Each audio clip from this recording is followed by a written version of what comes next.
ये कहानी एक ऐसे नाग की है जिसने अपनी नागिन पत्नी का त्याग करके एक राजा और उसकी पूरी साम्राज्य की रक्षा की और एक साधारण औरत से शादी करके पूरी जिंदगी एक इंसान बनकर जिया। एक ऐसा राज्य जहाँ का राजा बहुत ही दयालु और नरम दिल था और वह हमेशा दूसरों की मदद करने में सबसे आगे रहता था। राज्य के सभी लोग कहते थे कि भगवान ने उसे यहाँ गरीबों के लिए भेजा है। उसके पास बेशुमार धन दौलत थी, बड़े बड़े बंगले, ऊंची हवेलियां और नौकर चाकरों की एक पूरी फौज थी। उसकी आवाज जब उठती थी तो राज्य के सभी लोग खामोशी और प्रेम से सुनते थे। उसके रुतबे का डंका दूर दूर तक बजता था, मगर वह बहुत अकेला था क्योंकि उसे एक भी संतान नहीं थी। एक संतान के लिए उसने 3-3 शादियां की, लेकिन हर बार एक नई उम्मीद के साथ कि शायद अब तकदीर उसकी गोद भरेगी। लेकिन हर बार तकदीर ने उसे मायूसी ही दी। तीनों रानियां ही उसकी दुनिया थीं, मगर उनमें से कोई भी रानी उसे वह बच्चे की सुख ना दे सकी जिसके तड़प में उसका सीना जल रहा था। जब वह हर रोज अपने महलों की बालकनी से बाहर देखता तो चारों ओर बिखरी दौलत में भी उसे खालीपन नजर आता था। वो हर वक्त सोचता कि अब क्या होगा, मेरे बाद कौन संभालेगा यह जायदाद, यह नाम और इज्जत, कौन मुझे पिताजी कहेगा। यह सवाल उसकी रातों की नींद और चैन सब छीन लिया था। वो किसी और राजा जैसा घमंडी नहीं था। उसने औलाद की सुख पाने के लिए हर रास्ता आजमाया, मंदिर मंदिर जाकर दुआ मांगा। कई बाबा हकीम भी कोई रास्ता नहीं निकाल पाया। उसी उम्मीद में दिन बीतते गया। उसके दिल में अब भी एक रोशनी थी कि शायद कभी तो उसकी झोली भर जाएगी, लेकिन ऐसा नहीं हुआ। उसके ही राज्य के एक कोने में एक छोटी सी झोपड़ी में एक और शख्स रहता था जिसका नाम था कालवीर। वह एक ऐसा जादूगर था जिसका नाम सुनते ही लोग अपने दरवाजे बंद कर लेते। वह बहुत ही चालाक था। उसके पास लोगों को अपने वश में कर लेने वाली बातों का जादू था, मगर उसकी किस्मत उससे हमेशा रूठी रहती थी। उसके पास हुनर तो था, परंतु जेब हमेशा खाली रहती थी। वो हमेशा दुखी रहता और अपने दिमाग में हमेशा कुछ न कुछ सोचता रहता था। लेकिन दिन ब दिन उसकी हालत खराब होती जा रही थी और उसे कोई ऐसा रास्ता नहीं सूझ रहा था जिससे वह अपनी परेशानियों से छुटकारा पा सके।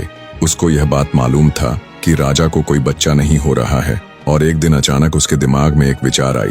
कालवीर ने नए कपड़े पहने और राजा की दरबार में उपस्थित हुआ और सर झुकाकर राजा से कहा, महाराज, मैंने अपने जादू से पता लगाया है कि अगर आप 19 साल की लड़की से शादी करें तो आपको संतान की प्राप्ति जरूर होगी।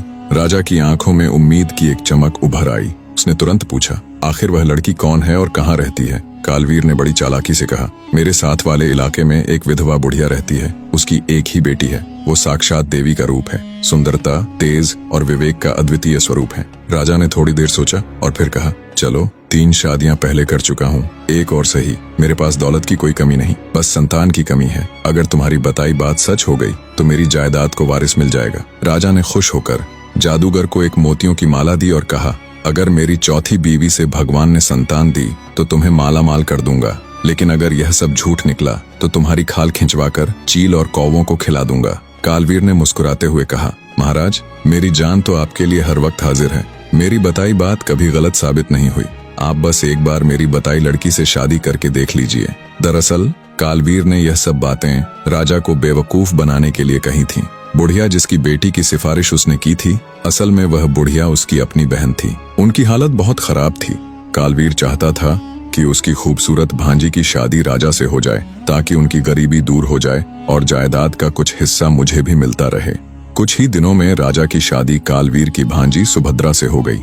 राजा ने सुभद्रा को वो हर इज्जत और आराम दिया जो उसके सपनों में भी नहीं था। महलों में रहने का सपना सुभद्रा की आंखों में हमेशा से था, जो अब हकीकत बन चुका था। लेकिन सुभद्रा को अपने जादूगर मामा की चालबाजी पहले से ही मालूम था। उसने अपने पति को कभी यह मालूम नहीं होने दिया कि वह कालवीर की भांजी है।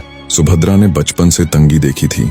उसने कच्चे घरों में अपनी परवरिश पाई थी, इसलिए उसे अपने राजा के आलीशान महलों को देखने का बहुत शौक था। हर रोज वह एक एक महल को बड़े शौक से देखती। एक दिन जब उसने सारे महल देख लिए तो राजा ने मुस्कुराकर कहा, अभी तो तुमने मेरा सबसे खास महल नहीं देखा। वो यहाँ से बहुत दूर है और मेरे पूर्वजों ने उसे बनाया था। बहुत पुराना लेकिन बेहद खूबसूरत है। सुभद्रा ने उत्सुकता से कहा, मुझे वह महल भी देखना है।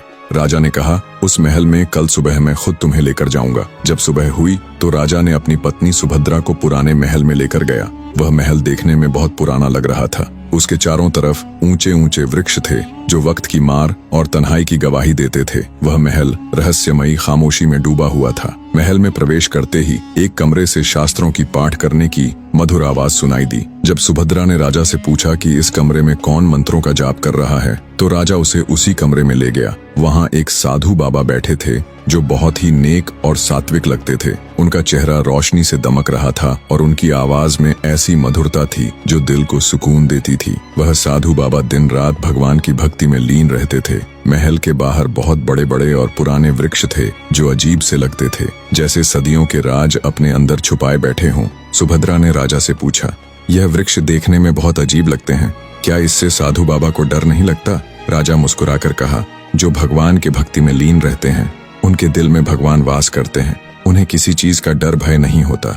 इन वृक्षों के नीचे सांपों की बस्ती है, लेकिन वो साधु बाबा पर इतना भरोसा करते हैं कि इन सांपों से कभी डरते नहीं। कहा जाता है कि कुछ सांप इंसानी रूप में साधु बाबा से बातें भी करते हैं। यह सब सुनकर सुभद्रा का दिल थोड़ा डर गया, मगर वह उस रहस्यमयी जगह की तरफ खींचती चली जा रही थी। थोड़ी देर बाद दोनों अपने घर वापस लौट आए। सुभद्रा की मदद से उसका जादूगर मामा और उसकी बुढ़िया माँ, जो सालों से गरीबी की जिंदगी जी रहे थे, अब ऐशो आराम की जिंदगी बसर करने लगे। इसी तरह 2 साल गुजर गए, मगर सुभद्रा से राजा को एक भी संतान नहीं हुई।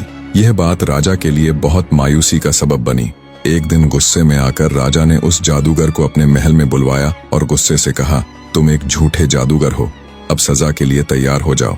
मगर जादूगर चालाक था। उसने कहा, सरकार, इस नाम मुराद का सर काटकर आपके कदमों में रख दिया जाए, इससे बड़ी खुशी की बात क्या होगी। लेकिन यकीन करें, मैंने कोई झूठ नहीं कहा था। आपके खानदान का वारिस इसी साल जरूर पैदा होगा। राजा इस बात को सुनकर खुश हो गया और उसने फिर से उस जादूगर को मोतियों का हार दे दिया। जादूगर उस हार को लेकर अपनी बुढ़िया बहन के पास पहुंचा और उसे कहा, कुछ दिनों में यह सबसे बोल देना कि सुभद्रा माँ बनने वाली है।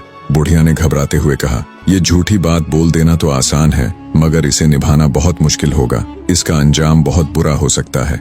जादूगर ने उसे तसल्ली देते हुए कहा, तुम फिक्र मत करो, आखिर तुम्हारा यह जादूगर भाई किस दिन काम आएगा, मैं सब संभाल लूंगा। कुछ दिनों में यह बात पूरे इलाके में फैल गई कि सुभद्रा माँ बनने वाली है।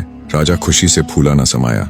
उसने गरीबों में खाना और तोहफे बंटवा दिया और जादूगर को भी बहुत सारे इनाम दिए। फिर एक दिन जादूगर ने राजा से कहा, महाराज, मुझे अपने जादू से पता चला है कि आपके यहाँ एक खूबसूरत राजकुमार जैसा बेटा जन्म लेगा, मगर उसकी जन्म के बाद 14 साल आपके लिए बहुत सख्त होंगे। अगर उसे उसकी माँ और नानी के अलावा किसी और ने देख लिया तो वह पत्थर का मूर्ति बन जाएगा। राजा का खुशी से खिला हुआ चेहरा अचानक बुझ गया। उसकी आवाज दब कर रह गई। जादूगर ने उसे तसल्ली देते हुए कहा, महाराज, यह कोई बड़ी बात नहीं है। जब आपका बेटा 14 साल का हो जाएगा तो आप उसकी शादी कर दीजिएगा। जब वह अपनी दुल्हन को घर लेकर आए तब आप दोनों को एक साथ देख सकते हैं। राजा इस विचित्र और कठोर धर्म संकट में फंस गया। पहले तो भगवान ने उसे सालों तक संतान की सुख, थोड़े ही दिनों में एक शानदार महल बनकर तैयार हो गया। जब बच्चा की जन्म होने के दिन करीब आए तो सुभद्रा को उस महल में पहुंचा दिया गया। सुभद्रा की देखभाल के लिए उसकी बूढ़ी माँ को भी वहां भेज दिया गया ताकि किसी दूसरे औरत की नजर उस बच्चे पर ना पड़ सके। जब दिन पूरे हो गए तो जादूगर की बहन ने अपने भाई से विचार किया।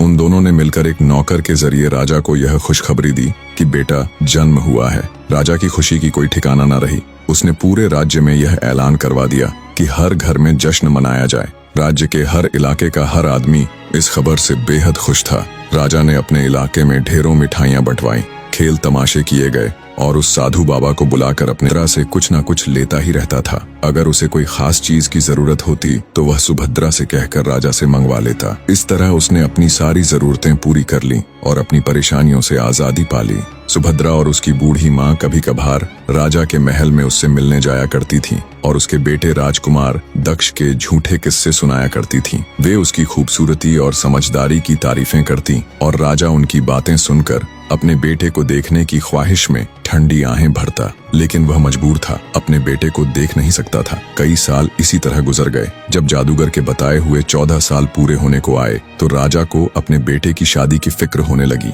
उसने जादूगर से अपने बेटे की शादी के बारे में राय मांगी। जादूगर ने कहा, महाराज, आप अपने बेटे की शादी किसी भी लड़की से कर सकते हैं, इसमें कोई पाबंदी नहीं। मगर राजा को सब्र न हुआ। उसने सोचा कि क्यों न अपने पुराने महल में जाकर साधु बाबा से सलाह लिया जाए। राजा 2 नौकरों को लेकर अब कुछ देर खामोशी से सोचें और बोले, आपको तो अपने बेटे की कोई खबर ही नहीं है। फिर मैं कैसे बता सकता हूँ कि आप उसकी शादी किससे करें?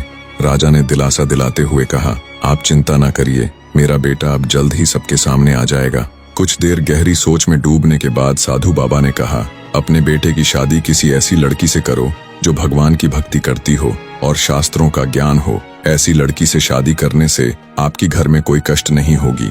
राजा ने साधु बाबा की यह बातें बड़े ध्यान से सुनी और उनके सलाह को दिल से मानकर विचार किया। राजा ने साधु बाबा को प्रणाम किया और वहां से चला गया। जैसे ही राजा वहां से गया, उस वृक्ष के पीछे से एक काला सांप रेंगता हुआ बाहर आया।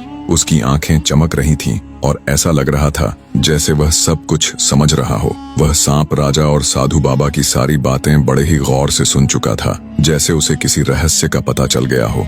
राजा बहुत ही सम्मानित और प्रभावशाली इंसान था। उसके संबंध बड़े बड़े लोगों से थे। उसका रहन सहन भी पूरी तरह शाही था, लेकिन उसके मन में एक ख्वाहिश थी। वह चाहता था कि उसका बेटा ऐसी लड़की से शादी करे जो अच्छी हो, धार्मिक हो, सच बोलने वाली हो और जिसे भगवान में विश्वास हो। काफी तलाश के बाद आखिरकार उसने एक ऐसी लड़की को ढूंढ लिया। वह लड़की एक विधवा और शोरों से चल रही थी। हर तरफ चहल पहल थी, लेकिन इस बीच जादूगर की बुढ़िया बहन, जो कई सालों से राजा के महल में रह रही थी और आराम की जिंदगी बसर कर रही थी। बुढ़िया शादी की खबर सुन के परेशान हो गई। वह अपने भाई जादूगर के पास जाकर बोली, बारात जाने का वक्त आ गया है, अब हम दूल्हा कहाँ से लाएंगे? जादूगर कालवीर एक कुटिल हंसी हंसते हुए बोला, मेरी प्यारी बहन, तुमने इतने साल इस महल में आराम से जिंदगी बिताई है, अब इस छोटी सी मुसीबत को भी झेल लो। मैं तो अब चुपचाप यहाँ से फरार हो जाऊंगा। ये सुनते ही बुढ़िया के पांव तले जमीन खिसक गई। वह घबरा गई और रोते हुए बोली, हाय हाय, राजा तो हमें जिंदा नहीं छोड़ेगा, वो हमारी बोटियां नोच कर चीलों कौवों को खिला देगा। अरे जालिम, तू हमें नरक में धकेल रहा है, क्या तुझे जरा भी शर्म नहीं आती?